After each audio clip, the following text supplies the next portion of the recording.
Bro, can you take the shades off just real quick? Yeah. All right, come on. Stand up real quick. I just wanted to see some. Just height. Just a height thing. The shades is lit though. See, you see him. Come on, bro. Come on, bro. I ain't gonna stand Oh, so you did a little wrestling in high school, what's huh? up? What's up? All right, What's up? I see you. What's up? Watch this. Hold on, mess his Right, outfit better up. He messed his outfit better up. leg. Better leg. Watch this. Watch Better this though. leg. Watch this though. See, this is what we got over y'all. Boy.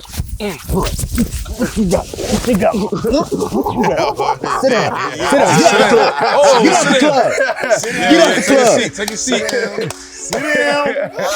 And don't Get ask him me. out the club real quick. And don't ask who's next. But I ain't getting this You got next. your shades over there. We had to fight to get a meal. Yeah, wrongfully accused. We had to fight to get appeals. That's why we right to get a deal. He on the team, he gotta eat, you know, despite your skills. Keep it riding for the fam. You gotta light the wheels straight up.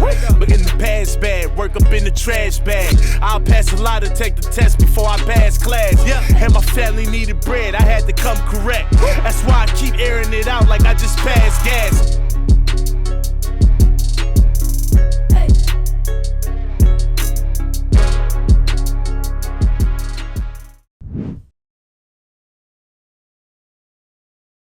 I'll let you dive into the respect aspect. Like, how do you balance that line between vengeance, anger, respect, and again, like, I'm trying to win, but this is one of my brothers? That's a good question, and there's different ways to be able to break it down because you know, fight. You can't just. It's not about anger. It's not about who's the angriest is gonna win. Even though in the hood that's what we thought. You know, you think, all right, I'm really, you know, hyped up. I'm finna go get him. It's not like that, because when you're actually it's a competition. It's a sport, and so to be able to compete the best and use your mind, you know, it's not about. It's learning how to control all of that, learning how to use the anger at the appropriate time. You know, I got him hurt. I'm gonna put it on his ass now. You know, learning how to turn up in that moment, or he's hurt a little bit, but he ain't ready yet. You know, he ain't ready to be out of there yet. So I still gotta save it until I get him out. And I can say in 2 different fights, I've been able to feel that. In the Jorge fight, Right. I wasn't angry in the point where it's like, oh man, I'm trying to get him out. Even with, you know, the situation, I wasn't angry like that. Yeah. And I didn't realize I did this myself until, you know, lately, I would say I've grown a lot in the last 3 years. I'm 35 now. Yep. In the last 3 years, I've grown exponentially to where now I research. If I don't really know certain things or I feel a certain way, I'll go research. Right. What was the best doing? What was MJ doing when he was playing? You know, what was Kobe doing? What was all these athletes, what were they doing at that time? So I started researching and MJ thought the way that I was thinking, throughout, I was thinking this way in my career. Like I'm fighting a guy, I fought a Brazilian named Rafael dos Anjos. He was a former lightweight champion. And it was just really nothing, you know, we didn't really have no animosity. We just signed the contract to fight each other. So yeah, I'm training hard for him, but you know, you need a little extra I need something.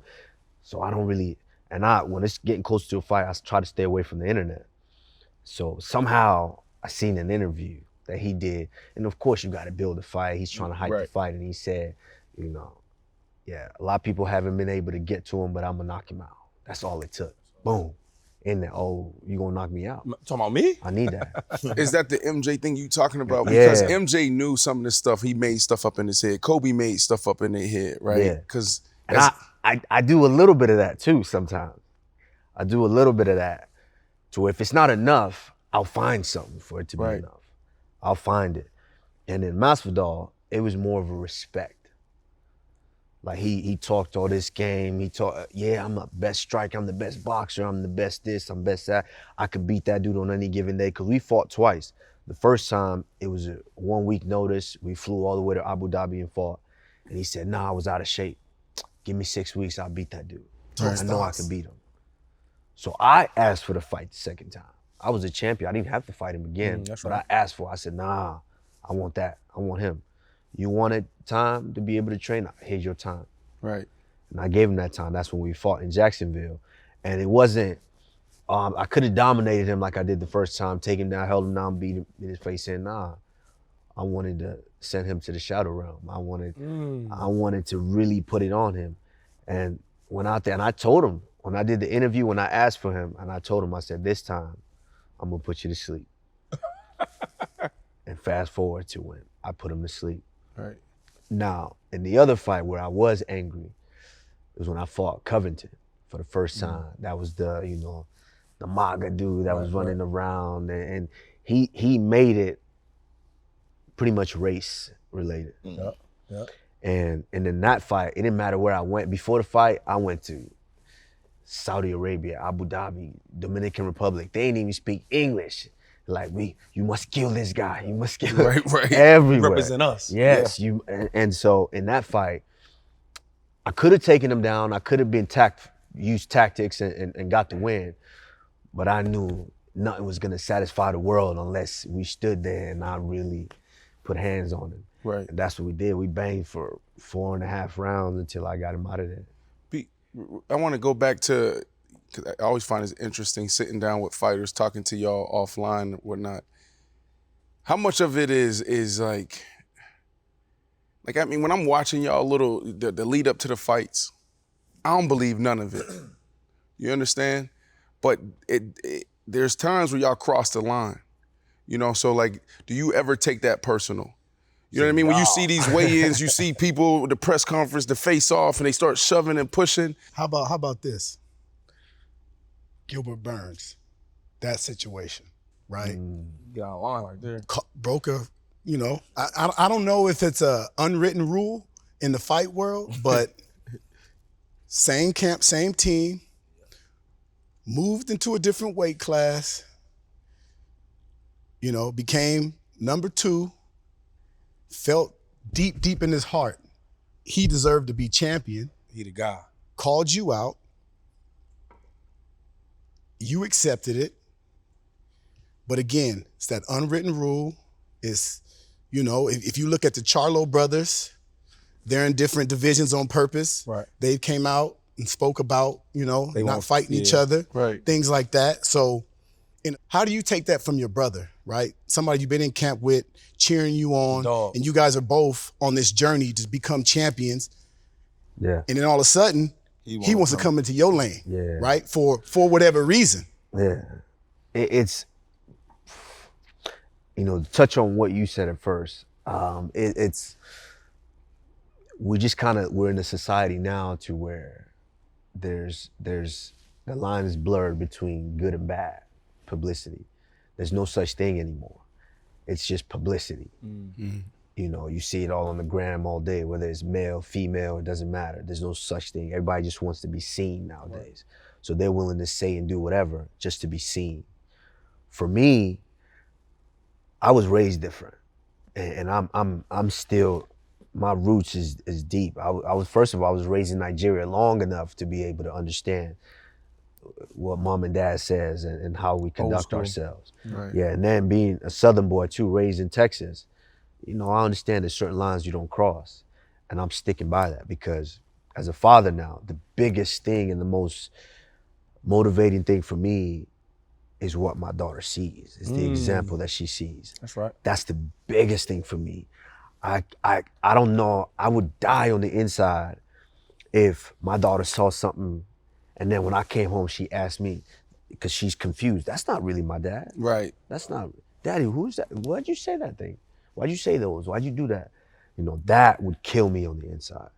So for me, that's the most important thing for me, is being true to myself. And I know some people might, you know, say, nah, that's not controversial enough. That's not, Are you missing out on money? But are you missing out on money because Right, 'cause you you gotta you market. A little bit, understand, like, yeah. That's Absolutely. As a I was football, gonna ask that. as a football player, you know, It's back kinda when I was different playing than that, us, I didn't do the celebrations and all that stuff like Chad, but Yeah. I found myself probably in year 2, year 3, sitting in my loft like for 3-4 hours trying to practice a dance. I'm like, Yeah. when we was playing in Trying to Denver, market bro. yourself. So yeah, Hey. that's what your boy was doing. No, I did. Hey, I practiced an end zone dance every night before a game, bro. Odell I played Beckham. 160 games in the league, ain't scored once. I got 160 dances, bro. It's a distraction, one, and two, You know, I was doing it because I'm like, how do I brand myself? I thought that if I do those dances, the bag would get bigger. No, you're absolutely right though. You know, and it plagued me for a while. It really did, because it's you know, because I'm not doing that. I'm not crossing those lines. I'm not saying certain things like that. It's like McGregor is doing the opposite of exactly. what you're doing. And But there's different rules though. There's different rules for different people. explain them to us. It's different Explain the rules. to us. McGregor can do the whole Floyd. Floyd been done this. Floyd been done all that. That's sure. Floyd been wrote the playbook on all of it. McGregor comes out and does it, and guess what? He's even bigger. It's different rules for different people. I understand that. You know, I've traveled the world to where I understand there's different rules for different people. And that's okay with color? me. Is that color you mean? Of course, You can color speak on plays. it. You can speak on it. Of course, color plays a role in it. I mean, look what we just went through. We went through a pandemic, and on top of it, riots. Look at you know, the whole police situation, police brutality situation. And this is facts. This is real. You're treated differently in different places, and that's okay. I understand it. This is just the era, and this is the time that I'm living in. So I'm not gonna cry over spilled milk. I'm gonna make the best out of it.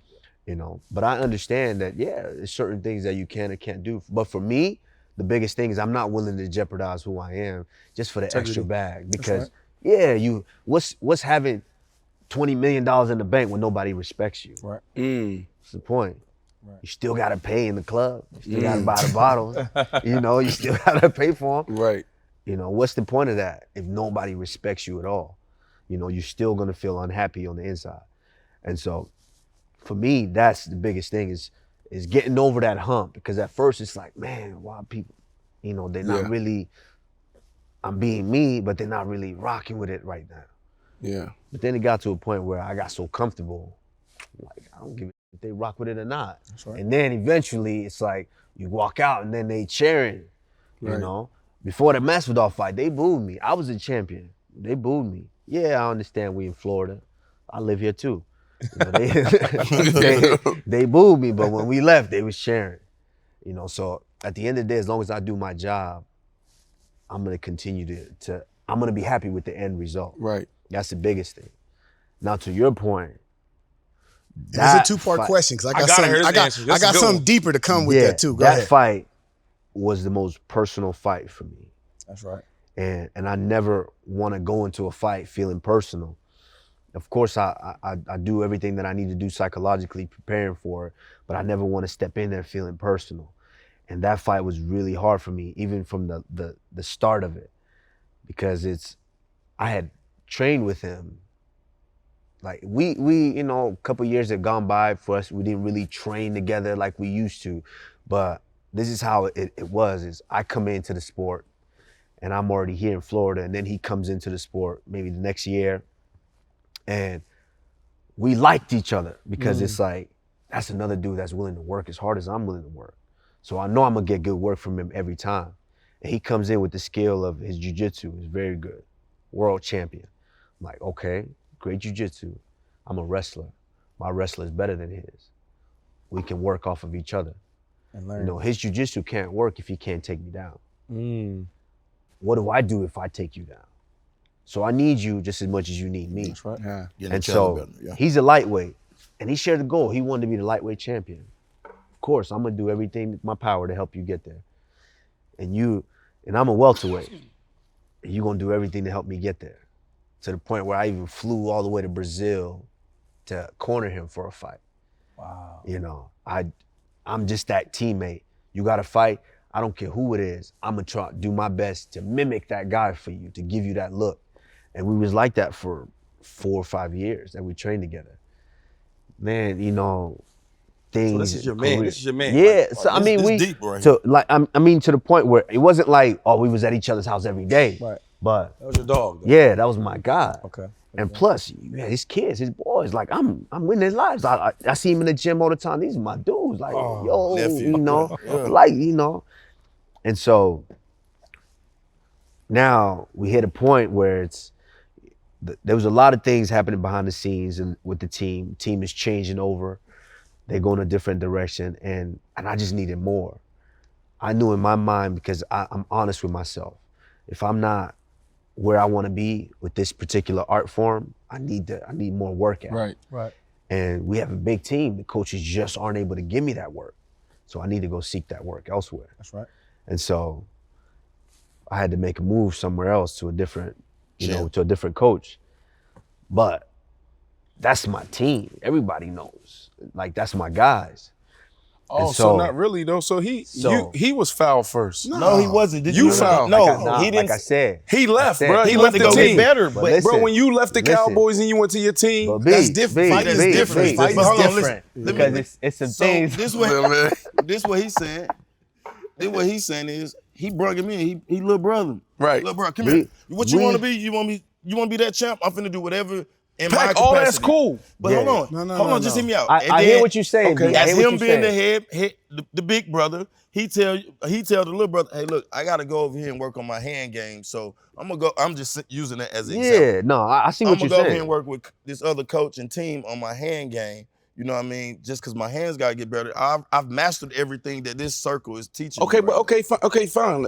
Football. But that don't have nothing to do with DJ, this. It's not DJ. football because you are actually on another team. He went to another to get trained Trained. by Coach. someone else. That's A another different team. coach. He's- But this, let- but no, this- no, this let- is let him- not- let him this is the explain thing, it. though. Let him This is the thing, explain it. though, B. I hear what you're saying, but like I said before, it was a lot of things going on behind the scenes.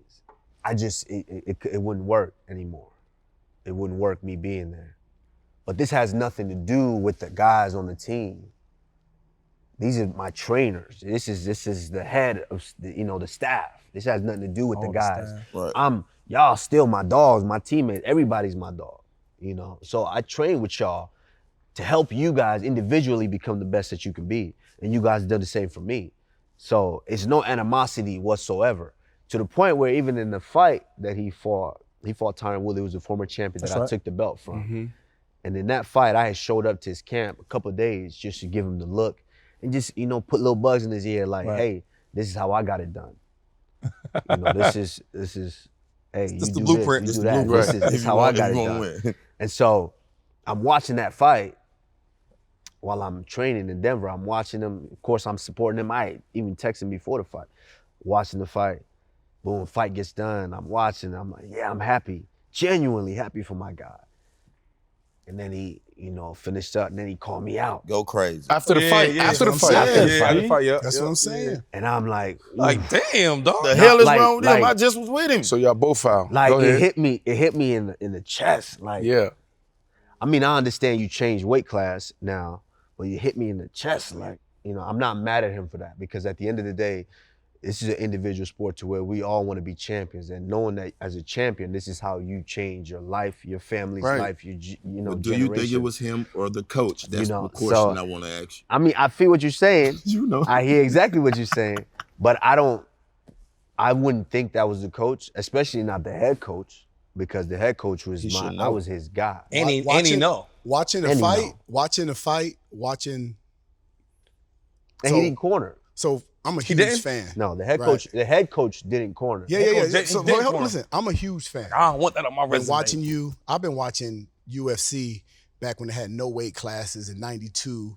Pat Smith, 92. them type of cats, where it used Yeah. to be like Kumite. Yeah. No, just one day Royal Rumble. Like I'm a big, huge fan. From watching his press conference, watching him get into the fight, and then watching after the fight, I believe a lot of it was him personally. Because here's why, and it's a two-part question. After you dogged his ass, 'cause that's really what it was. He was Dog, pretty, little bro. Nah, he was pretty good first round. I'ma After show you, you- after you dogged his ass, I saw the look in his eyes as he was on the ground, I got him. realizing, because he went into that fight with everything in his heart, believing that he deserved to be number one. I don't believe it. Now listen. Go. I watched everything leading up. I watched when they spoke.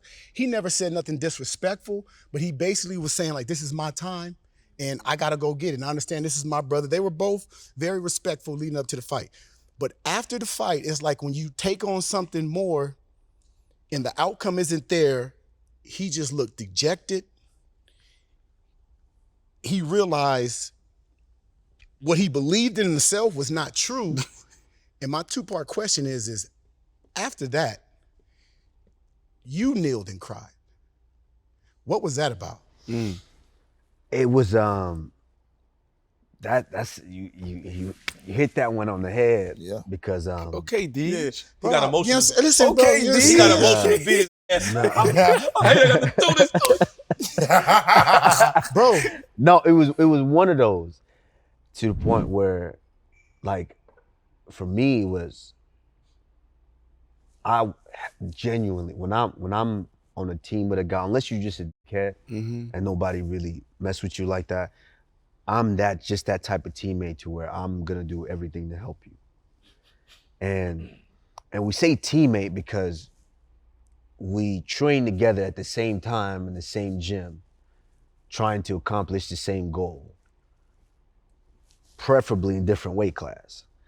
But it's an individual sport. So when he called me out, of course it hit me in the chest, but as a man, I respected it because you understand that, hey, I want to be the top dog. Right. And I, like I say, I was blessed because I don't know, at the time I didn't realize how God was going to use that moment to test me in a different way, to show me my strength in a different way. Because I was brought, the new coach, my coach in Denver called me right away because he watched the fight. He was like, "You all right?" And I'm sitting there like, how he know? You know? And he's like, "Yeah, I just seen that, and how do you feel about it?" And I don't know, I just helped him, like, you know, and I'm kind of messed up about it. And the thing about training is when you train with somebody, you're training to get better. Like, he was a world champion jiu-jitsu guy. So on the ground, I don't know everything. That's why I train with him, to get better. So of course, I'm sure he caught me a few times, you know, some submission holds here and there, get me to tap. That's fine, that's practice. I understand that, that was practice. And this is one thing that I said in the interview, and it's just probably the most honest I've ever been. And I said, yes, of course, practice is practice, but when there's no coach there, and there's no fans in there, and it's him and I locked in there, he knows what's gonna happen. Ooh. And I know what's gonna happen. Right. And the coaches all know what's gonna happen. Right. And that was the most honest that I could be, because I understand, yeah, practice is practice. I'm sure you got me in a few different holds and stuff like that and submitted me a few times. But so what was that moment when you were on your knee? So like, when we got in there, a big thing that hit me too is leading up. You know how they do the countdown shows and things like that, to where I happened to watch that one. I don't watch most of them, but I happened to watch that one. And it was, he was walking around the lake with his boys. And these is, you know, I love these little boys. And he was talking to him, hey, you know, who's gonna be the champ, right? Who's coming home with the belt? he's talking to his kids, his boys. He says, okay. Those his youngest too, though. Yeah, and his kids was like, Daddy. And they did something to me. Like, I held these kids. I held these boys while I was trying to help you become the lightweight champion. Now you seen my goal and you said, nah, I want your goal. That didn't sit right with me. It did something to me. So it turned me into a different person, to where even, you know, leading up to it, and then I had to watch everything step by step after the fact. And I didn't even realize I was doing this as it was going on. I was just a different person. Like, even, you know, shaking hands before the fight. You know, normally I don't like to shake hands anyways, but especially couldn't shake his hand until the deed was done. I wasn't able to do that. And so after the fight, I'm walking around, and because I was tested in a different way. This dude submitted me a few times in practice. Right. But I still knew I was a king in there. That was my octagon. I still knew that. And so after accomplishing that, I'm walking around. It's just this is what's so addicting about what we do, is like we have the highs of highs and the lows of lows. That's and true. After you finish somebody, you are, I can't even describe that feeling. And I'm there and I'm walking around, and then I turn back around and he hit me like a truck. Like, at one point, this was your boy. that you tried to help become champion. You left your family, your child, you flew all the way to Brazil to help him win a fight at one point. And now he's there crying, all because of what I did to him. That's how I saw it too, bro. And it was... Have y'all talked? How are y'all now? Yeah, we good now. Good. I done came back, we done moved around, you know, a little bit. We moved around. Yeah, he good after he got his whoop. Yeah. It's a huge marketing. Because after that, I don't know, I see you got your nightmare, you know what I'm saying, on the back. When you went up to the cage and said, take what from who? Ooh. Yeah. I'm a shirt guy. How did that not become a shirt? I swear to God, I went to looking on you. No, after he knocked him out, he went to the camera and he said, take what from who? Yeah. Then I was like, and that's what I mean. That, I didn't even, at that moment, I didn't even. We can do it now. Drop the shirt right now. It was just raw emotion. Hey, I mean, right I still dropped the shirt. What is They it? still coming for this, so I still dropped the shirt. No, we're going to drop it after this episode. You want to made do it? that? No, not yet, but You know, we'll I love business. Drop that one. Let's drop it right now. Let's drop it right now. What is it? Take what from who? Go cop that right now. Now available on iMathlete TV. Via Don Life. We going, hey, Rav share, what's the split? 50-50, 60-40, what you want? We'll do 70-30. I bet. Take That what from who? whatever. 70-30. This crazy. Like, so let's rewind it back a little bit. Let's talk about your upbringing. You know, being born in Nigeria, staying there till you 8 years old. Like, tell us how that kind of molds you into coming over to the States and having you mentally prepared to where you're at today. Like, The biggest thing is the difference is I was there long enough to get the culture to where humble. Coming here and now seeing how things are here now, it's kind of borderline sad to me because that's the dynamic of how it is. Here, you 18, get out. Go get you a job. You're a man now. Or you're an adult, get out. There is very, very common to have first, second, third generation all in the same household. You know, figuring it out. You need help with this, we got you. Your kids, yeah, this is where they stay. The family raises. That's when they say it takes a village, that's how it is. That's the village. You know, to here where it's just, get out. You 18, get out, go find your way. Right. You know, and 18-year-old, like, we could all admit it didn't take, we got to like 20s, late 20s, maybe 30s before you figured out what you wanted to do, how you wanted to be that person. But if you were supposed to go fend for yourself at 18, you know, think about all the mistakes that you're capable of making at that point. All the things that you do wrong. You know, so I see that. I was there long enough to understand that. Right. And have that instilled in me. So talking about your upbringing, your pops, you know, how big of a role did he play in your upbringing? A humongous role. My dad was a military dad. He was a major in the army in Nigeria. So where, you know, and my dad was he's just so hard. He was one of those dudes to where my dad never told me he loved me until I remember being an adult before he actually said that. But that didn't mean I didn't know my dad didn't love me. I knew my dad loved me. Mm-hmm. He didn't have to say it to me, but I knew. My dad was the type of dad to where, you know, he was working all day. We then came home, it's Friday, we didn't clean the house and vacuum because we knew that's brownie points. We cleaned the house, vacuumed everything's nice. My dad walk in the house, he see a spot. Hey, there's something over there. Right. Like, damn. You know, we're always trying to get that, you know, that approval from my dad in a sense. And I think, you know, for me, as a parent now, understanding that it wasn't necessarily bad to where now they, oh, that's an authoritarian. That's not the best type of parenting styles. I understand that. But based on what I needed and the kids that he was raising, that's what worked for us. Mm-hmm. Because without him, I don't know if I would be here today. Did they support you out the gate? Because I got a lot of friends that are, you know, I got a lot of Haitian friends, Nigerians, and, you know, a lot of times they want, you know, education is first, doctor, lawyer, something like that. Yeah. So first of all, what made you say, I want to fight? And then after you decided to fight, talk about how your parents accepted what you wanted to do? Nah, they didn't accept it at first. Even in high school, when I wanted to go into wrestling, they didn't know I was wrestling for the first 2 years. I didn't really tell them. I was playing football, and they were okay with that because that's what everybody, in Texas, that's what everybody did. You played football. If you wasn't, if you were done with school, you needed extracurricular activity after school, you were at football practice.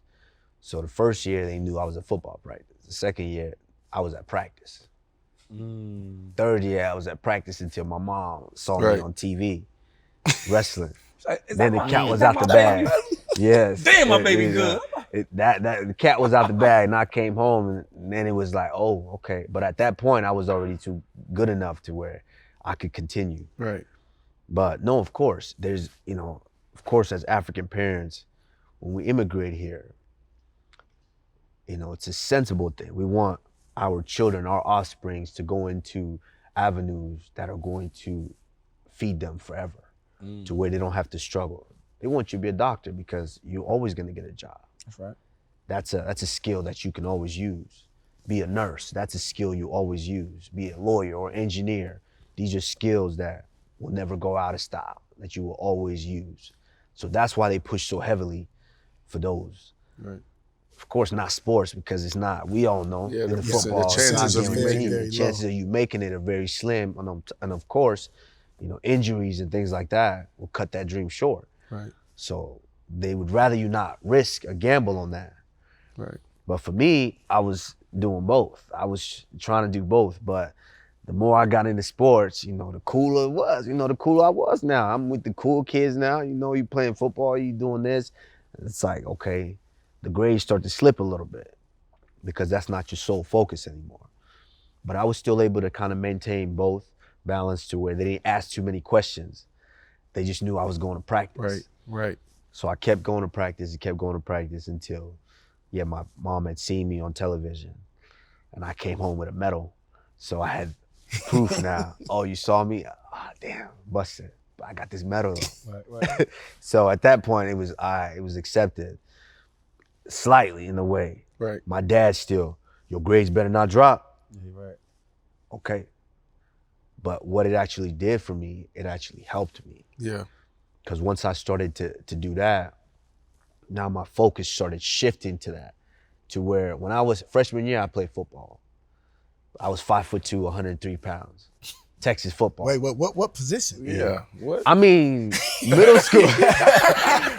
see, middle school. 103? Middle school, I had the speed to get around. Yeah. Because in middle school, they weren't big like that yet. High school a little different. High school, these dudes was college. Yeah, that's when Looking like college, they big in Texas. That's when you really know if you love it or not. So that freshman year. I'm still, I'm at that point, 13, 14. So, boys develop a little slower than girls. So I'm still a little soft at that point. Right. So I'm trying to run through the middle and get smacked by the linebacker like that. And I'm just like, man, this ain't for me. And then at that point I had to make a decision. And that's kind of when they told me, oh, come try wrestling. Because at that point, you didn't need the size like that for wrestling. It was more of technique. And so I eventually went out and tried it. It was the hardest thing I ever done in my life. Yeah. But for some reason, I kept coming back. And kept coming back and coming back. So I eventually learned something. I read some or heard some that your first time getting pinned was by a young lady. Oh yeah, I got, my first practice. First wrestling practice. And the coach was, the football, he was the assistant football coach. So he'd been licking his chops the whole time to get me to come in there. But, I play football, we cool football players. Like, nah, man, I ain't finna do that. I ain't finna be grabbing each other like that, man. Coach, nah, I ain't doing that. He's like, come in and try wrestling. Nah, I ain't trying to get hit with a chair, man. I ain't trying to get hit with a chair. Yeah, I ain't jumping off the top turnbuckle. Because that's the only wrestling I knew at that point. So he's like, just come on in here, son, and try it. And I'm like, all right. So one day I went in there and they was waiting on me. They had the shoes ready, had a shirt, shorts ready for me. And I'm like, because I wanted to just go in there and say, yeah, I showed up, I wasn't ready for me, so I'm out. But he's like, here you go. I'm like, I'm in this.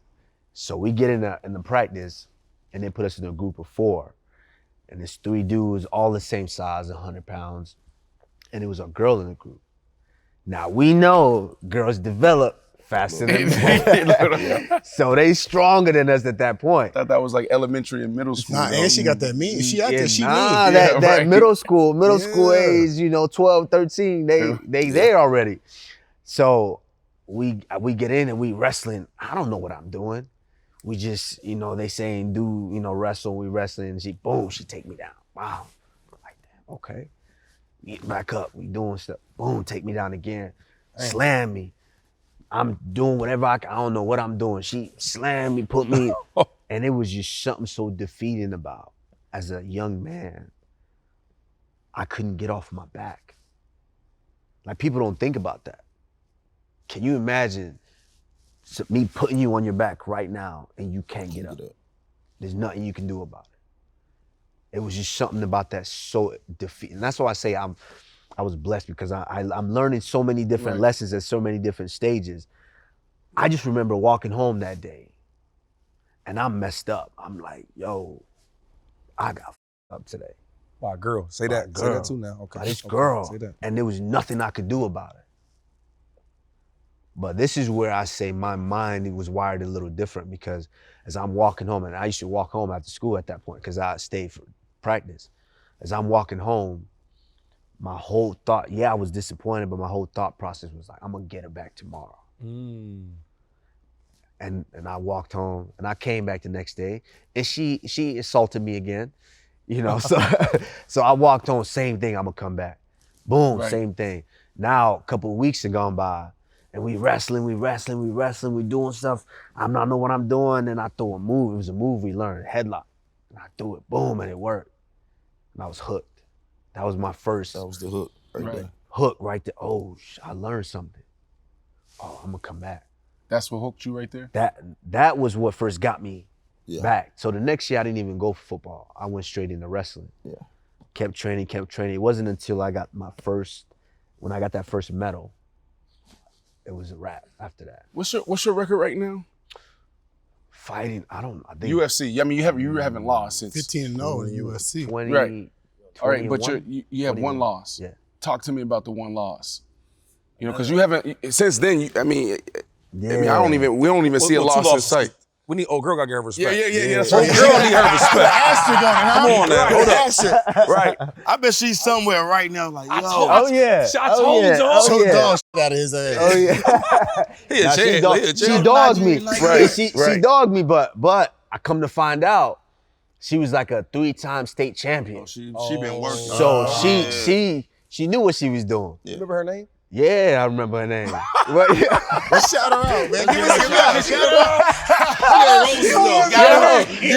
I've been shot. Angela. Yeah, Angela Martinez. You know the last name. Yeah.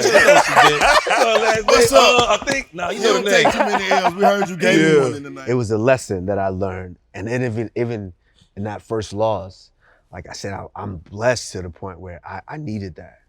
I needed to understand that. Because when I came into the sport of MMA, I was an elite wrestler. Like I was a national champion in college, and I was training for the Olympics. I was living at the Olympic Training Center. So 2 years out there, training with the best in the world. And feeling that level. So then I come into the sport of MMA, and it's nothing. If I get a hold of somebody, they were gonna fly, or I'm taking them down. And I didn't care if you was 120, a flyweight, or you was a heavyweight. It didn't matter. If I touch you, I'm taking you down. Right. And so it was just something about that. I guess it was, for lack of a better word, the ignorance about that. To where I was like, I control all this. Right. I do what's going on here. Yeah, they might be a better boxer than me, but if I get a hold of you, it's a wrap. You might be a better kickboxer, or you might be a better jiu-jitsu guy, but if I get a hold of you, it's a wrap. So I was slacking on jiu-jitsu practices, because I'm like, you can't use that jiu-jitsu if you can't take me down. Nah, I can only go twice a week. I didn't have to go 4 or 5 times a week. So I would slack off a little bit in that. And then I had my first fight. Went out there, TKO, got the second round finish. So I'm feeling myself. Right. Easy work. Yeah. I ain't got no cold tub on yeah, Monday, light work. I could I'm just gonna build off of this. So I'm on that, just like that. And I'm trying to get a fight, but I couldn't get a fight. You know, now the internet is big now, so everybody, you know, you get paired up to fight somebody and they Google you, oh, this dude is an Olympic level wrestler? Nah, I'm good. I'm not fighting. National champion? Nah, I'm not fighting him. So I had a problem getting fights. I went through maybe 15 opponents after that first fight. Everybody kept pulling out and pulling out. And then there was a promotion down here in Miami called CFA. And it was maybe a 2 weeks notice or something like that. And they were like, hey, we got this guy, you wanna fight him? And some of my teammates were from around South Florida, so they knew the dude. They were like, oh, you gonna smack the dude. So I'm, all right then, you know, enough said. You said I got him, because I'm training every day. Right. But I'm gonna beat him. You know, y'all already told me, because y'all seen how I get down in here. Y'all see how I throw dudes around. All right, I'm gonna get him. So it was an ignorance in that for me. So for the first time, I started listening to people, listening to, oh, you much better in this than them. You much better in that, much better in that. But myself, I didn't necessarily have all the confidence in every areas of the sport. So I go into the fight, I take the fight, I go in, and plus I needed money. You know, I was broke. It's $1,500 for the fight. I'm like, yeah, I need that. So we get into it, we fighting. I threw a 1-2, I think I hit him. Changed levels, it was smooth, so easy. Boom, took him down, mounted him. I'm on top. I'm like, all right, finna get him out of here. And dude was 6'2", maybe 6'3", 170 pounds, so he's long. And I'm on top in full mount, and I'm trying to punch him. And he threw his legs around my waist. I ain't never seen that before. He was very flexible. I never felt this, clearly, because I ain't never been in, you know, clearly I ain't been in jiu-jitsu practice. Yeah. He threw some new stuff at me. I ain't never been in, I'm not training jiu-jitsu like that. Right. So I panicked. I was like, yo, what is this? How is this? This is probably why you wanted to partner with your brother then. He's like, yeah, partially. Right. So I panicked. I'm like, yo, I feel uncomfortable here. So I'm trying to get up. I'm trying to turn and escape. And he done climbed up my back already. Boom, now he on my back. Body triangle. He looking for the choke. And I'm standing up with him. He's a backpack right now. I'm standing up with him. And he's so tall, his feet can still touch the ground, but he on my back. And I'm just like, I don't know what to do here. And for the first time for a long time, I was just out of answers. I didn't know what to do. So I'm like, okay, maybe I should go back down to the floor, but nah, he on my back. Right. I had no idea what Go to do back down to the floor. And now the crazy thing is, I'm thinking about all of this as it's happening. And I remember it was yesterday, all this is happening. I'm standing up against the cage and I'm fighting his hand. Right. And I'm thinking, yeah, if I roll back down, but now I don't know what I'm doing down there either. So nah, just stay up here. You know, at least you're safe for now. And then I hear his brother was in the UFC at that point. And I could hear his brother saying, oh, he's gonna tap. And the competitor in me right away was like, no, I'm not tapping, I'm not about to tap. But then I realized what just happened in the locker room. The commission comes out and they have a meeting with all the fighters before. And the Florida commission said, hey, if you are choked unconscious, it's an automatic 6 months suspension. Oh.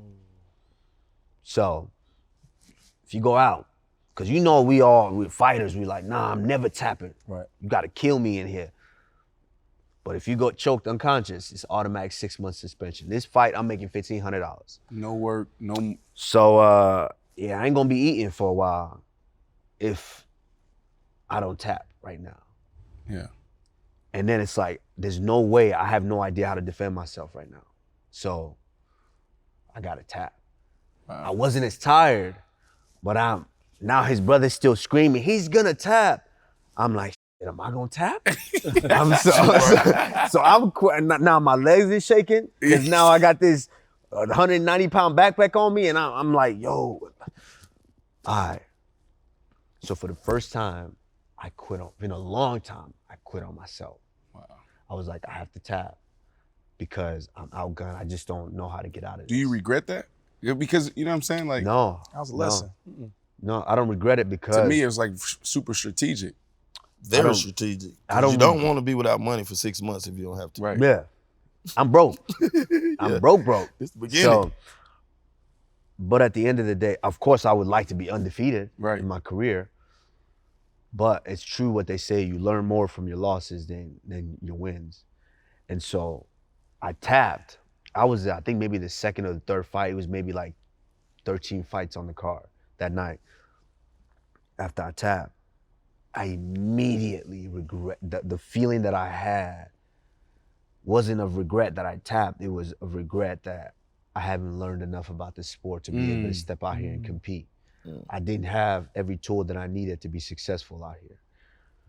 So I tapped, I walked out in the back. It was over at the Hurricanes where they played the basketball arena. And there was a hallway back there. And I was in the hallway by myself. There's nobody, the fights are going on, people in the arena. I paced back and forth in the hallway for maybe like 3 hours, just me. And in my head, I was like, I'm never gonna let that happen again. I'm never gonna let that happen again. So I got done. I was so embarrassed. I hid for a week. I was just hid in my room for a week. Why embarrassed? And then that was, That's how I be though. and that was my girl at the time had come to watch me fight. Oh. So I just got beat in front of my girl. And it's just something about, that's what we mean as fighters. You go through the highs of highs and the lows of lows. Yeah. So after a loss, I'm walking down the street. I don't care who it is. It's an old lady at the edge of the street. She knew I got my ass whooped. In your mind, you feel, oh, she know I got my ass whooped. The way she looked at me, she knew I got my ass whooped. Yeah. It's the craziest thing. You can't even explain it. I'm walking that little baby. He made sounds. No, he knew I got my ass whooped too. Nah, you know. So I'm feeling like that. So I hid for a week. I was just in my house, embarrassed. Right. And it was something after, I was like, you know what? I'm gonna learn everything that I can about that. What was that moment for y'all? What was that ass whooping for y'all?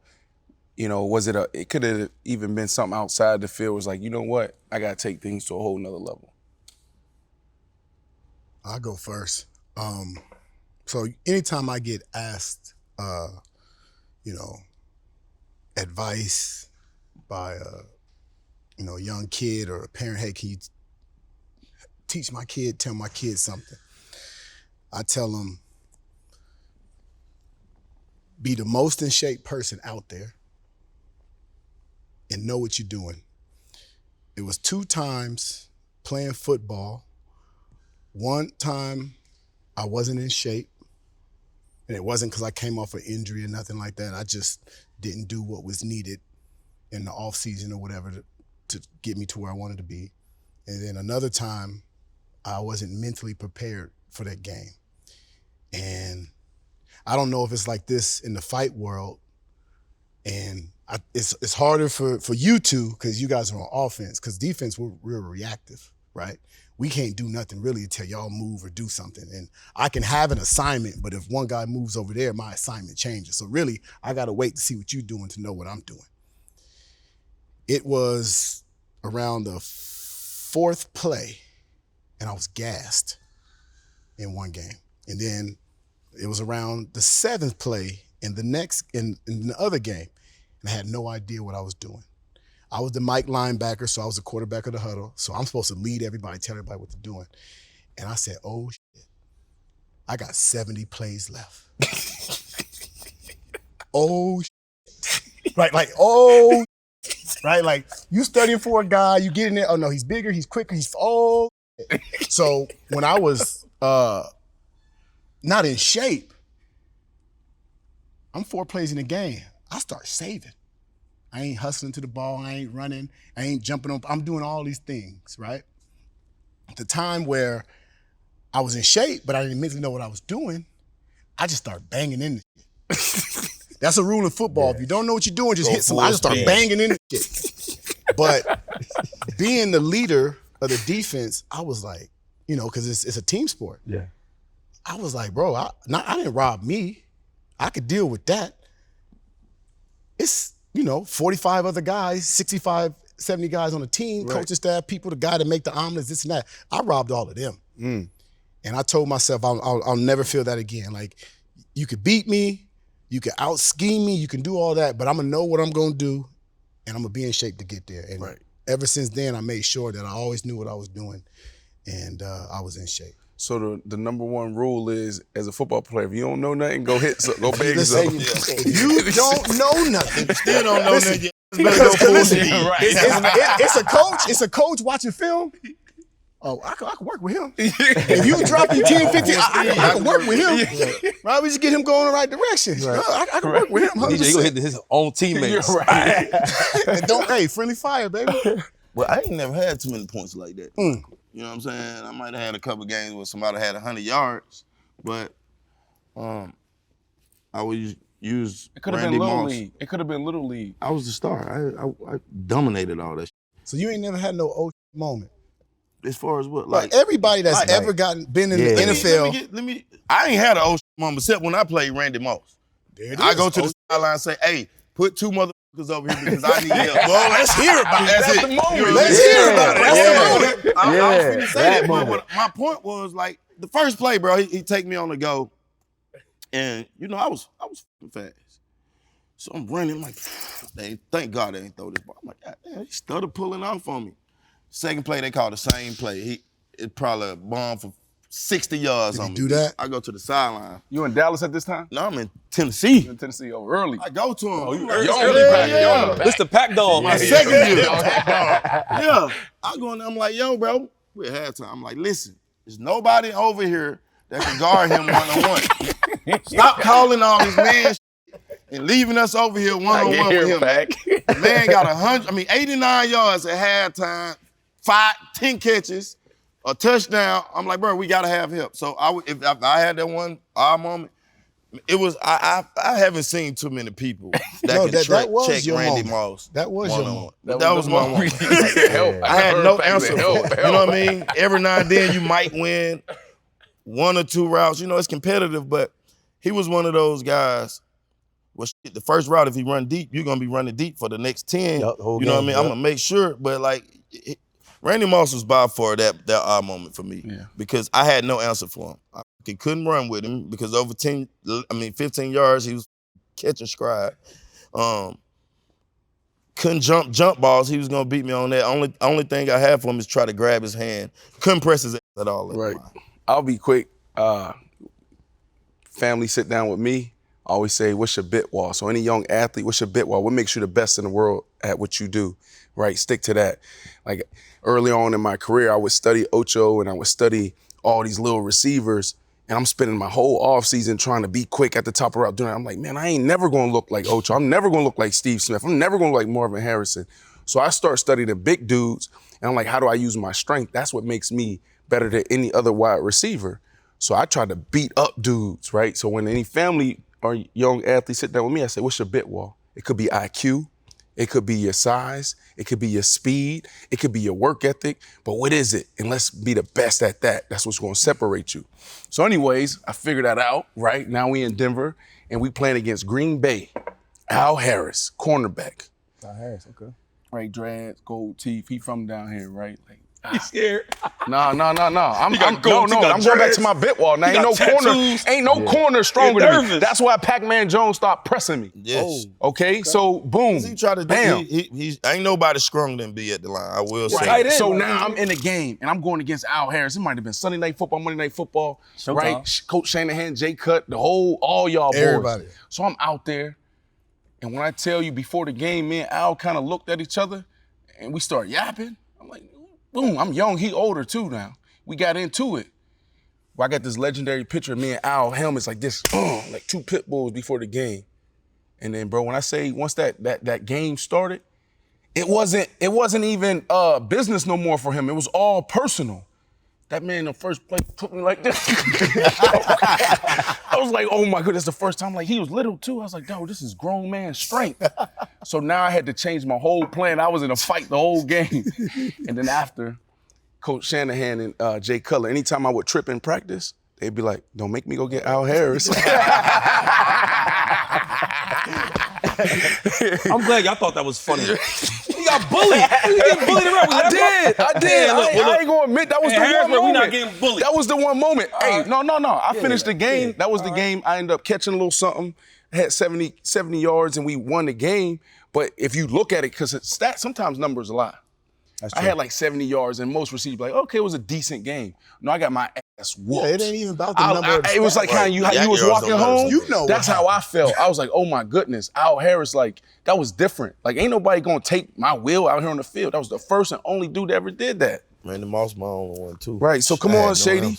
Unlike these guys, you know what I mean? Come on, Shady. I'm gonna tell you, I don't have none. I was always, you know what I mean, like that. I never had these issues about the hate. I don't have nobody grabbing my neck. Serious, dog. I'm not asking coach, I can't do nothing with this linebacker. He's too good. He's dead serious. I done had a problem with somebody grabbing my neck.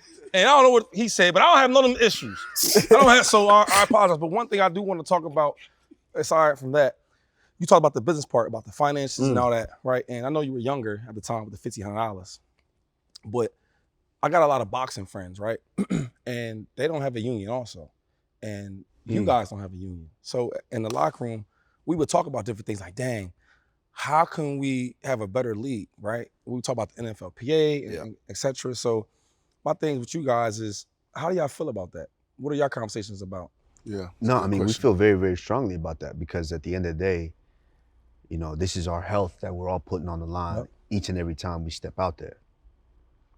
Now, the difference between us and our sport is it's a lot harder to be able to organize something like that when it's an individual sport. Right. So, like for you guys, you could say, a basketball team could say, yo, 6 of us ain't playing tonight. They have to shut the game down. Right.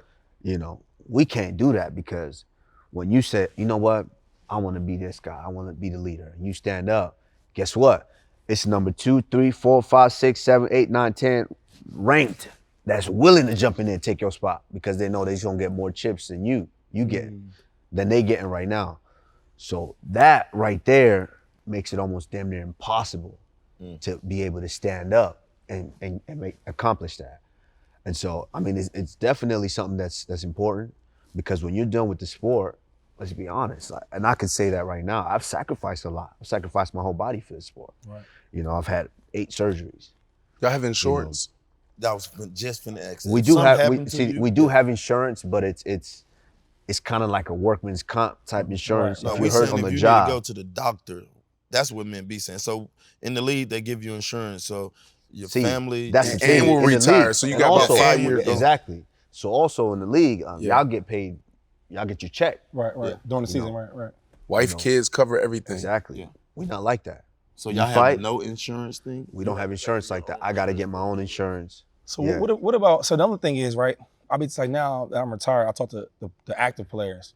You know, after you're done, right, we have so many different benefits where, do you ever talk about that? Like because boxers, I know a lot of boxers, when they done, They don't have it. They don't have, But that's the question. The question is like, what conversations are y'all having right now? That's what I'm asking, right. Because Is it any conversation? And I'm sorry to put the pressure on you, but I feel like it comes from the top. Like you are the best, pound for pound. Like that's fact, right? Like you, the Conor McGregors of the world, right? Like, you know, are y'all having conversations? Do y'all even think? Because also we think about this. It's almost like it's instilled in our culture, where it's like we always look like, all right, how do we push the game forward?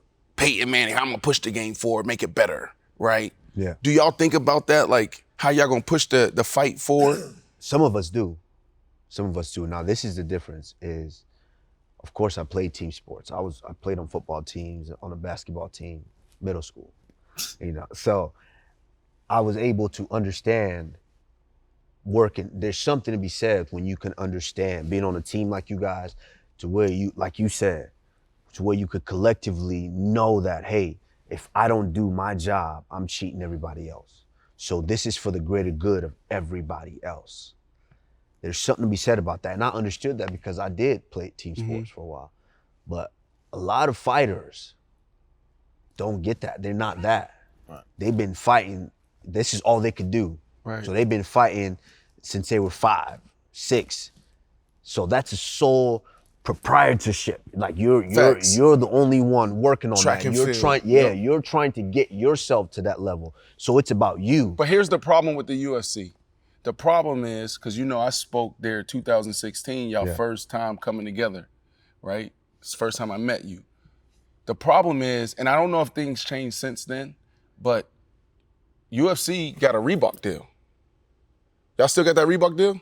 No, it's Venom now. It's Venom. Yeah. But everybody in UFC is signed to Venom, right? So you have to wear it? No, the thing is that that's the official uniform. Right. So you have to wear that. So I have to wear that to fight. Yes. Just like football. So just like football was Yeah, Reebok, yeah, but now just it's like- You got your Nike. uniform. You You have gotta to wear wear that. that. Do you gotta wear that. who has the Nike deal? Who has the Reebok deal? Who has the UFC. Adidas deal and the Puma deals in UFC? Well, see, that's the thing is, when it was Reebok, there was a couple of athletes who had individual deals as well. I think John But- Jones had one. But when you step in there, Just like us. you still got to just wear like us, yeah. By yeah. uniform, Zip Venom. Yeah. But Your this jersey was- gotta this was be- before. So before the Yeah. uniform actually went in, you know, John had a Nike deal for a little bit. Yeah, he was Nike. I think Anderson Silva and maybe Oh, yeah, you're right. Junior Dos Santos, they had the Right. Nike deal. But then when UFC decided, no, we're gonna go the uniform route. Now they signed a deal with Reebok. You can't wear Nike in there anymore. Right. Now you have to be in. We Reebok. have that. That's- we have that's that crazy, too, though. 'cause- We have that 'cause too. That's crazy. Yeah, though. You but- can't change the Reebok. Nah, The Nike I know, sign I on know, football but it's jersey. deeper. Go ahead, No, go ahead. that's It's crazy. deeper. Yeah, it's way deeper. That's crazy because before they would go in, patches here, there, shirt, make hat, money. this and Yeah, that, making understand that. cheese. Yeah. Now UFC decided to say, no, we got one official uniform. We're getting paid by this company. Are they sharing that? Because the value of the They UFC's were sharing it. valuation goes up by being able to Yes. control the brands and the partnerships. I understand. Now, if Exactly. you're controlling the athletes, the number one assets, and they can't go do what DJ's talking about, they don't have insurance. They don't have the benefits in the union that we have and people And they fighting making money. for us. So now they really, y'all missing out on opportunities to capitalize off of y'all likeness. And- So and my how question they'll is, pitch but it- when you walk out, can you wear Yeah. patches Yeah. and stuff? Yes. All right, But so once that's you- where when it you make walk- upset. But yeah, no, there is a way. You're right. That's Yes. the way you make up for it. And right now, I have individual deals Right. outside. You know, certain companies that are willing to work with you, but these companies have to understand that. Okay, once you do your job in there and you've raised your profile, okay, we can still get something out of you on the outside. But in your highest moment, which is you sleeping somebody in the middle of that cage, Right. Is there You gonna stuff- they miss out can't on be that. a part of it. They gonna They miss got out to on miss out on that. Yeah, it was like That for was us. what the struggle was and the biggest, change was. Because when UFC decided to say, you know what, we don't want you to have those patches on you and this and that Right. anymore. Yes, of course, it hurt us because that was a lot of money. It killed a lot of the sponsorship game. But now you had to pivot and learn how to make money on the outside, without them being a part of, your branding while you're inside. How's your doing relationship job. with Dana White? Well, yeah, Our how's your relationship relationship now with is Dana? good. Good. Now? Now is good. Yeah. How did y'all get there? How was it before then? How did y'all get there? Because that's the I have a business. good Like, manager. Yeah, I have a good piggyback off manager. what you want to talk about the business. Like, Yeah, I have a let's good get there. manager. Ali Abdelaziz, shout out to him. He was able to still, because I didn't like Dana for a long time because of course, you're coming up and this is all you see. Yeah. And of course, there's a lot of issues, just like the issues we're raising now. There's a lot of those situations so where you don't understand the guy, you don't, to where you're just trying to get there. But of course, you're already unhappy by the time you get there, because you're just, here's your fight, here's your money. But then you get to a certain point, like where I am now, to where now it's more of a partnership. Yeah. To where now You the brand. you're part of the pay-per-views. I get part of pay-per-view buys. So as I should be. hard as I sell Yeah. and make this better, of course it could be better. Of course, if the you split was- could if- be a lot better. Right. you That's in know? every sport, though. That's it. Every Yeah. sport, This- yeah. you give me $100 million today. I'm gonna take it, but maybe next week I might feel like I want 200. Right. So that's always going to be there because I'm just that type of individual. But now I got to a point where I realized you have to sit down with this man and actually understand the game for what it is. Because this is a partnership now. Yes, he has to do his job, but I have to do my job as well in order us to collectively bring in as much money as possible. Because the more money I bring in, the bigger piece I'm gonna take home. Yeah. Of course, it could be bigger. Like you earning it. Could be bigger, yeah. Do you see a situation like what's starting to happen in boxing and other sports, right? Where, and I know Francis Ngannou has spoken about this before, right? Yeah. Heavyweight champion, sleeping everybody, right? And you look at what he's getting paid versus what a heavyweight boxer is getting paid. Do you think that at some point in time, the UFC will have to share more because some of their top dogs are going to start finding unconventional ways or unconventional leagues or different ways to go ahead and monetize themselves, Yes. right? Like what's happening with boxing, right? Jake like, Paul, like to be honest, it's fighting, combat sport, but when I look at a Triller fight or something, I'm looking at it as entertainment, right? Like I'll be honest, I buy into those fights, not feeling like I'm about to go see some of the top competitors in the world. I buy in because it's $79 and I'm about to be entertained, right? Like somebody gonna get slept, somebody gonna do something crazy. Do you feel that the UFC's feeling some type of pressure like that? Because you have the Jake Pauls calling out the Dana Whites and doing things like that, right? Like 100 mil, you know what I mean? 100 mil. Yeah, Jake Paul making 20, he about to make 25 million. And I know he with Espinoza and Showtime, but like he went from 2 million his first fight, somewhere around there, to 15 million to now like 20, pushing 25 million. That's that is right here. Everybody cannot do that. It's a lot of black. He's trying to offer these guys that bag because he understands that bringing in somebody like Usman is going to make his bag go higher. So you know, smart, yeah. You know what I mean? He's pestering Dana, right? And you know, Dana has shut that down, but now what I see is Dana's kind of responding a little bit, and you know, you hear maybe I'll let Nate Diaz go handle it. You know what I mean? You're starting to hear it. Like, do you think there's ever going to be a time where the fighters get more power because there ends up being unconventional avenues to showcase your skill set? Yeah, I mean, I think it's like everything. Times change, and as time changed, the sport and everything is going to change around it. To answer that, it's learning now, being in the position I'm in, I'm able to see a little bit more backdoor and see what's going on behind the scenes. And so when you really break it down, yeah, of course, we could be getting a lot more, 100%. Like, give me 10 million today, I probably was worth 20. You know, I'm always going to feel like that. I'm just that type of athlete. I always want more. That's what's led me to where I am in my career. There's a lot of differences in the sports and in the way that we got to where we even are right now. And there was a lot that Dana and Lorenzo and the guys that started the UFC, there was a lot they had to endure to even get us to a certain point. Crazy. I respect that, yeah, right. Yeah, and so think about all the politics in boxing. Think of everything that goes on. Like, of course, we hear in boxing, of course we hear, yeah, this dude made 30 million, okay? But there's a promoter, then there's the manager, then there's the trainer, you know. Then 40% gone. And they all not making money like that. Them 30 million he's talking about, it's a select few. Select few. Yeah. And then you gotta go through, you go to this, and that, looking at the Tyson story, you know, like, it's like, yeah, I want 20 million for that fight. All right, you got 20 million, but you didn't really know they paid the dude 100 million. You know, and he gave you 20, right? Which you probably gave him your percentage as well, but he already pocketed the other 80. You didn't know that. You know, what the UFC did, they killed all of that.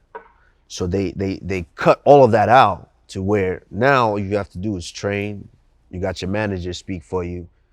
Here's how much we're gonna pay you for this fight. Boom. So is the UFC the better business model than boxing? Would you rather have 1,000% cleaner? Yep. Cleaner. And they don't duck. Cleaner. In the UFC, you know who the welterweight champion of the world is. That's true.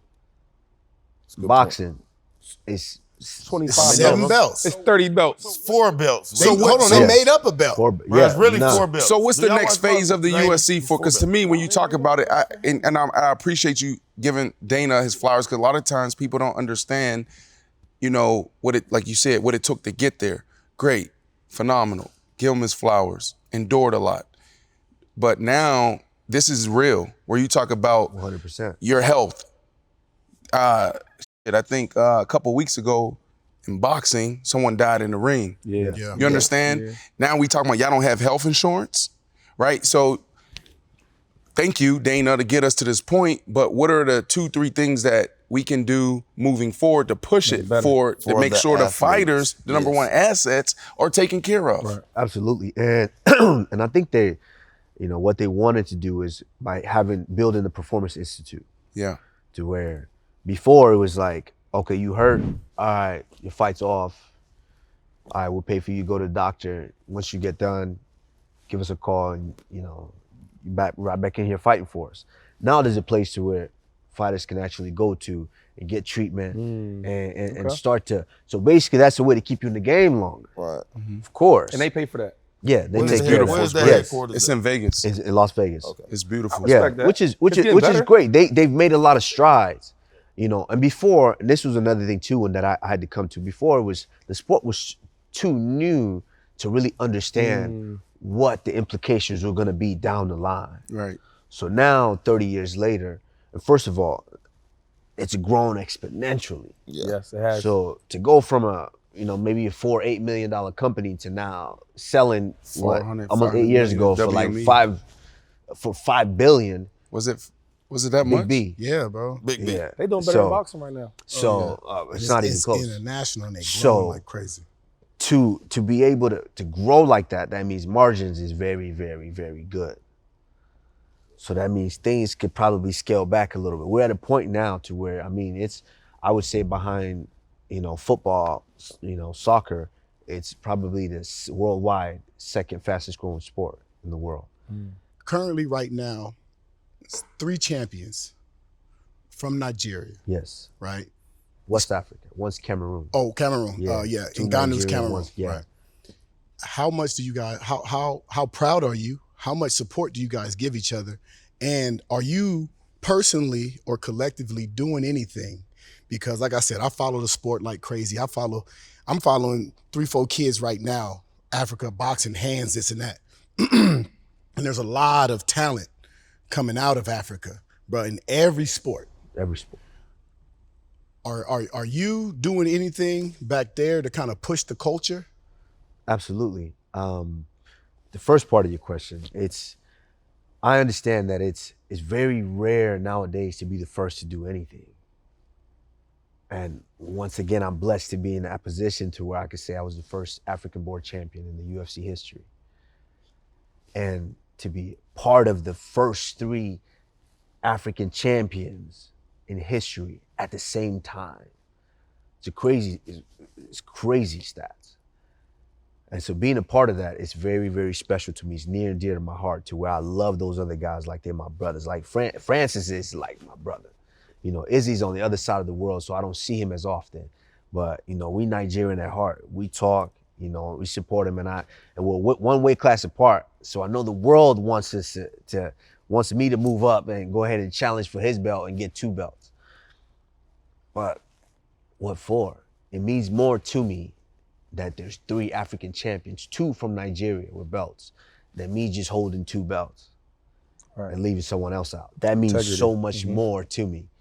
And so it's incredible that I always want to do stuff with him. Like, you know, there's a tequila that we can be a part of. I'm like, yo, if I'm just a part of it, it might be a $5 million company, but if all 3 of us, it might be a $100 million company. You know, I'm always thinking like that with these guys. But also, you know, me going back to Nigeria now and understanding that how can I push this forward? Of course, I go back to Nigeria. Nigeria is, I mean, amazing. There's a lot of money in Nigeria, but of course, it's good. And then there's the poor, there's bad parts as well. What can I do to help?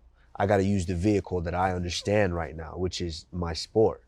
And so I've started a promotion out there called African Knockout.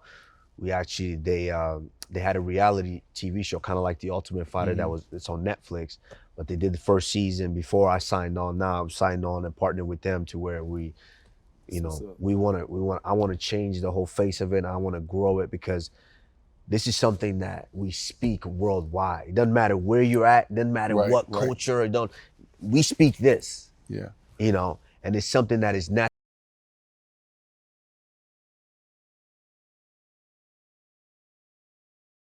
what age? Harrisburg. Harrisburg. Less. At some point, so it's just fighting is just something that the world speaks, and so it doesn't matter where you're at. I go back to Nigeria, it's always going to grow. So by putting now, giving, you know, fighters and giving these youth and kids, people, their opportunity to be able to grow in the sport and create a life for themselves, because for some, this is all they can do. Right. You know, you might not have the education to be able to go to school and be a teacher or be a doctor, but God bless you with these and these. And with these, you could somehow change your life, change your family stars. Hey, Shady, when you hear when you hear the name Nigerian Nightmare, what pops up in your head? That's the running back for I know all my facts. The running back for the Chiefs. Yeah. Okoye. Yeah. So my question is, us football players, when we see the Nigerian, we instantly think Christian. Yeah. So tell us, does everybody get this name, or how does this go? This is a name that growing up, you know, in any sport, when you have a Nigerian that's at the top of the sport, is dominating, is the most proficient, and is carrying the culture, carrying that flag forward. This is a name that they're given. You know, there's a Nigerian Nightmare boxer before, WBC heavyweight champion of the world, Samuel Peter. Mm-hmm. He was a Nigerian Nightmare. You know, there's been a ton of soccer players that were Nigerian Nightmare, because at that point in time, they were a nightmare for the sport. Mm. And so when I was growing up, I heard the name, I seen this one and that guy that was a Nigerian Nightmare. And then I was just like, man, if I ever got an opportunity to be able to carry that flag, I'm running with it. And so, lo and behold, I fall into the sport and I'm like, oh, this is my chance. And of course, I had to be that guy. But it's a nickname. You can't just disrespect this name now. You can't just carry it and not go That's hard. a culture thing. You That's gotta a great be at question. the I top didn't know of that. the That's top. good. And so they give it to you, or you? I mean, you got to prove it. You got to you want to take on the name, you got to take on the responsibility of carrying that torch as well. So let me ask you this then: who you passing the chain to when this all said? Is the other two guys? He ain't passing it for a while. It's not passing it, but are the other guys allowed to promote or say they're the Nigerian Nightmare? Izzy go by Stylebender. Izzy's a Stylebender, and Okay. Francis is the Predator. Yeah. Okay. You know, so I mean, it's now we're in this day and age where it's trademark now, it's copyright. You gotta make sure you got the paperwork right you get now. this money in it, you know. And so for me, it's not about that. There ain't basically. There's no one coming up that you see. I mean, there's hold it. oh no, there's you know, it's a young kid that trains here too, a Nigerian, Adamu. His name is Adamu. I think he's like 22, 23. I mean, this kid's a ninja. You know, and that's the thing too, is I need to hurry up and get my chips and get up out of here, because you know, times change. Everybody getting stronger, faster, younger. I want to make sure, like that's like I said, when we started the promotion in Nigeria, we want to give them now an opportunity. So we want to build those guys from there. So once we start building these guys, and the ones that are actually, this is what they want to do, and they've dedicated themselves to it, we can see that. It's very easy for us to represent those guys and bring them over here, put them in the UFC or put them in Bellator or one of the biggest organizations in the world and say, hey, this is the next guy, and be able to get that guy there. With me, it's a short vehicle because I know them all. So I see that, all right, you belong over here. I can make that phone call for you and get you over there. Before we land the plane,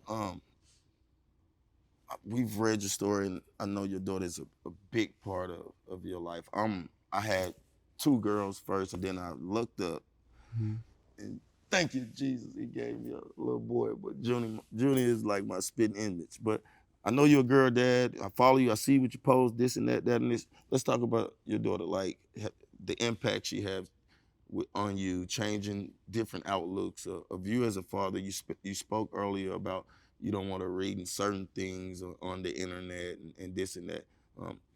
Let them know, man, what's your pride and joy, you know? No, my daughter, my daughter, it's funny how she changed my life because I didn't realize it at the time. All I knew is I was trying to be that athlete I'm headstrong on it, and you know, I ain't got time for this, time for that, and I'm just focused on that. And I'm broke at the time, and I'm struggling. How am I gonna get here? And she's coming. It's 14. Yeah, she's coming. And I'm just like, I don't know how I'm gonna do this. You know, I find out, you know, December 15th, yeah, the baby's coming. I'm like, I got $17 in the bank account. I'm gonna do this. And it was just something about it, how God just kind of puts things in order to where it's just like everything just fell in. Within that time, within a few months, I was on The Ultimate Fighter. A few months after that, I won that. Now I'm fighting in the UFC. A few months after that, I'm moving out. I'm getting a place for us. Ching, ching. It's just like Ching, boom, ching. boom, boom, boom, boom. Things just fell into place within that, I want to say 16 months. And you know, it's a blessing. She just kind of, before for me, the biggest driving and motivating factor for me was competition. It's I want to mano a mano. I want to let you know I was better than you that day. That was my biggest driving force. But now it's a different purpose behind it because it's, you know, I want her to go to the best private school so she can have every option open. You want to be a lawyer, doctor, this, every option. Right. Some people just, That's dope. some people don't get that because they just don't get the opportunity. So they don't become lawyers because they don't have the opportunity to go to school. Or they don't can't even know they afford it. can. They don't know that. That's true. You know, and some might know they can, but you can't afford it. Right. You can't afford to go to school, or no one's willing to provide you with that opportunity. So for my daughter, I want to make sure I give her every opportunity possible, but she still got to understand that we got to work for this. Legendary conversation. You know, want to be respectful of your time, but we still got about 10 more questions. DJ got 2, I got 1 or 2, so quick. DJ, I know you got 2, boom. But you gotta be Leon quick. Edwards, upcoming fight, Yeah. supposed to happen. You know, you've basically lapped. He's lapping the welterweight division, Yeah. right? And you never want to look past this, but after a victory, and again, never want to look past this. Like, what's next? What's down the pipeline? Nah, Leon is a tough guy. That's my focus because I made that mistake one time. I've been told I made that mistake one time, and nah, we're not doing that again. So, God willing, I get through Leon Edwards. I've said it before. You know, now it's not as appealing of a fight. Because I wanted Canelo. I was crazy enough I wanted it. The boxers ain't getting it done. Oh, you? Why couldn't I Oh, you go want out there and Canelo? try? Canelo? Now he Yeah, lighting I up. He a wanted big it. boxing fan, so now you got him woke now. I wanted that, you know, because it was boxers ain't getting it done.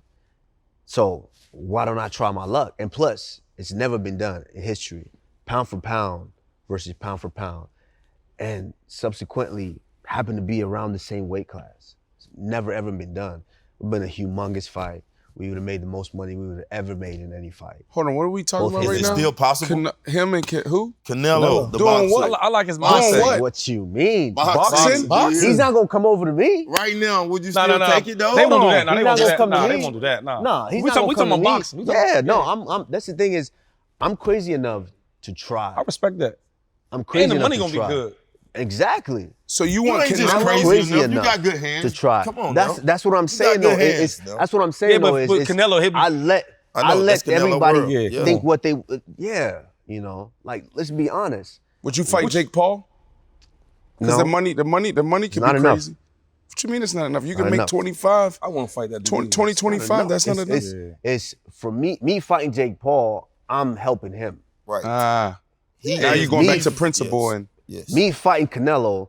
It's big. 100 Mano, million each, mano. walk away. Pound for like pound. what? Mano. Right. Yeah, That's it the makes catch sense. right there. okay. That's all right. it. What's your other question? I beat Jake Nightmare Paul. against I beat Jake Canelo. Paul. Nobody cares. Right. They expect You- me to you beat expect Jake He's to Paul. supposed to win. Yeah. Yeah. That's one of them things. Nobody Yeah. And he cares. cartoon. What is he? You know, I fight Jake Paul. I beat him. No one cares. Right. You're supposed to beat him. The bank account, your family, Yeah, your wife, yeah, your but kid. I still get a bank account now. I still See, you get that. can't be bought. Easy Yeah. work. Easy work.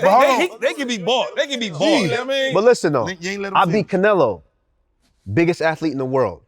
Not even close. That's true. You gonna make that time. I hear you. 100 million in the bank. And he get respect. 100 million and he get And the respect. respect. Yeah, but If I'm bro, a gamble well. that's fine. But you're not gambling with Jake Paul. I mean, well, are you? Yes, are he you? is. Are you saying You you're said gambling? 25 Is that what I million. hear you He saying said that you're 100 million. gambling with Jake Paul? Absolutely. Oh, You think so Jake you got a think he chance? of beating you? Listen, Any man, me and him getting a scrap right now. He could touch me in any way. Yeah, anything can happen. I'm not. That's what I'm saying. I'm not naive and ignorant enough to think that I'm gonna be God. breaking news. Let them put it on the news. Let them put it on the news. Yeah, but No, I'm just saying, like, You gonna drop an NFT project? I got the hat. I got the hat. listen now. I'm a realist. Now, I know I'm a dog walker, but at the same time, everyone has a puncher's chance. Conor McGregor, what you say? You said your trainer named Ali? Ali is my manager. Your manager. Yeah. Your manager come out and say, because Conor wants to come back after his broken leg and jump right back into this title fight with you or the winner of your next fight in August or right now. How you feel about Conor? Man, Conor don't want this work. Conor is doing, see, that's another thing too, it's strategic. Is that Conor a gamble? Conor is very Go ahead and say strategic. it. He's very strategic Yes, now. he is. To where he's just throwing these out because he knows as soon as I throw it out, 10 of these people gonna write about Pick it it. up. Yep. Everywhere. And then when they come to him and say, yo, all right, here's the contract for the fight, he don't even return phone calls. You know, I done tweeted him before. I done tweeted Conor before. I said, all right, because I'm looking for somebody to fight. All right, you want the fight? You got the fight. If you call him tomorrow and say, hey, I want the fight, they're not gonna say no. Is he done? No, he's not done. Because he needs fighting. No. Oh, as a champion? Yes, is he done? Yes. Will he ever be champion again? No. He's not necessarily done, but he's done as a champion. Yeah. And this is my perspective because when I fight guys, I study their hearts. And I watch fights, I watch their heart. And for me, he's done. Because I don't know whether it's the goal was to get the money. Right.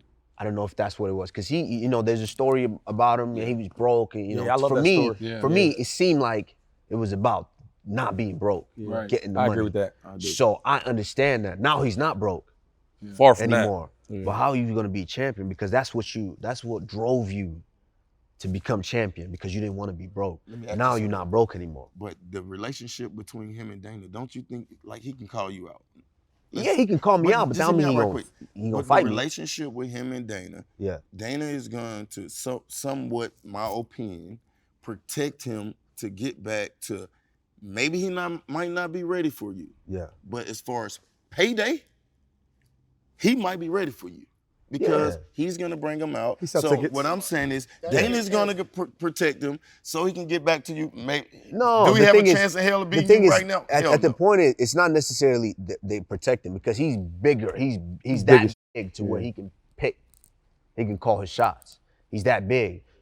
Conor could say, I'm gonna fight you tomorrow, and he's still gonna sell 6, 8, 100,000, $1 million buys. Still got to be strategically though. And what fighter won't take that? Yeah, exactly. If he want to fight you tomorrow, you gonna take it. Absolutely. Yeah. So I'll grab that check. You gonna grab it? Absolutely, I'll grab and he's that not the check. same fighter. You talked about the heart. Yeah, but it's for him. I think that's what it is. I think How's my heart? that was your heart. Your heart. You. What's up, man? you Let's do a finish little it. something. Let me get that rematch. You want that rematch? Come on. You seen I hemmed him up real No, quick. come on, bro. I need my You rematch. see I hemmed him up real quick. No, come you on, bro. Hey, You it's got a little it. different. Yeah, come on, bro. See You how got low he round is one. right Come now? on, bro. It's a Let's little go. different. You ready for that 10 I'm ready 12 right second now. play? I'm ready. Come on, let's go over here. You're not ready for that Take the 5 cameras minutes. over. Come on, just give me like 1 minute. He got to Real quick, fight, take bro. that. I got it. Yeah, you I'm gonna can't. be easy. I'm Dana- gonna be easy. Look, Dana I'm gonna be is- easy. His name is right, Brandon I'm gonna Marshall. You gonna His be name is Brandon. Oh, y'all gonna jump? Yeah, that's the thing about football. We had to fight to get a meal. Yeah, wrongfully accused. We had to fight to get appeals. That's why we right to get a deal. He on the team, he gotta eat, you know. Despite the skills, keep it riding for the fam. You gotta light the wheels straight up. But in the past bad, work up in the trash bag. I'll pass a lot to take the test before I pass class. And my family needed bread, I had to come correct. That's why I keep airing it out like I just passed gas.